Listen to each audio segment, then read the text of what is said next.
अब हॉर्मुज में आ जाइए आप। हॉर्मुज में ईरान के कई जहाजों पर हमले हुए हैं जिनकी तस्वीरें सैटेलाइट से दिखाई दे रही हैं। खार्ग आइलैंड के पास बड़े हिस्से में समंदर में तेल फैल चुका है, इसकी तस्वीरें सैटेलाइट से दिखाई दे रही हैं। अमेरिका के कई जहाजों पर हमले हो रहे हैं, अब इसका अनाउंसमेंट भी नहीं हो रहा। देखिए, पहले तो अनाउंसमेंट हो रहे थे, लेकिन अब हालात ये हैं कि आरजीसी की तरफ से जो हमले हो रहे हैं, कहीं कोई क्लेम नहीं है, बस हमले चल रहे हैं। और अमेरिका के जहाजों को भी लगातार नुकसान हो रहे हैं। कई ड्रोन्स ईरान में घुसने की कोशिश की है, कई ड्रोन्स ने बीती रात उनको सीधा ईरान ने अपने डिफेंस सिस्टम से तबाह कर दिया है। यह हाल पूरे उन द्वीपों का भी है जिनके आसपास जो है जंगी जहाज खड़े हुए हैं।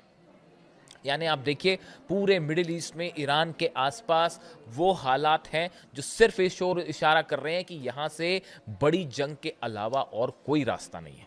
अब देखिए, इसके अलावा दो तीन अहम बड़ी खबरें हैं।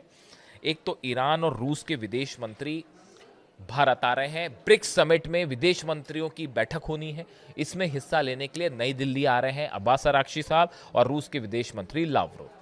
देखिए, अब्बास अराक्ची साहब को पहले भी भारत आना था, लेकिन जंग की वजह से वो नहीं आ पाए। वो बायलैटरल मीट थी, बायलैटरल दौरा होना था वो दोनों देशों के बीच में, लेकिन अब ये ब्रिक्स की समिट के लिए आ रहे हैं।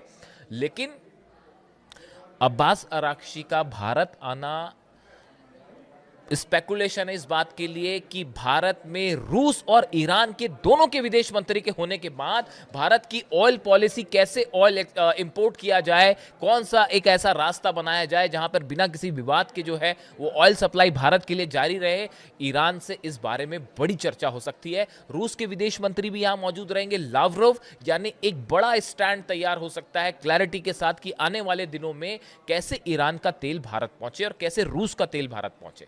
देखिए, ईरान को इस समय सबसे ज़्यादा ज़रूरत है, अपना ऑयल रिजर्व उसके फुल हो रहे हैं। मैंने आपको पहले बताए थे, ज़्यादा से ज़्यादा ऑयल जो है ईरान एक्सपोर्ट करना चाह रहा है और सबसे बड़े बायर्स में से एक जो है वो भारत है इस समय। तो अब ये सप्लाई ब्लॉकेड की वजह से उतनी फ्री फ्लो नहीं हो पा रही जैसे पहले थी। तो इसके लिए क्या सॉल्यूशंस हो सकते हैं, क्या रास्ते हो सकते हैं, इस पर एक विस्तार से चर्चा बन सकती है इस यात्रा के दौरान। अब्बास अराक्ची साहब की भारत यात्रा बेहद अहम होगी कई लिहाज से।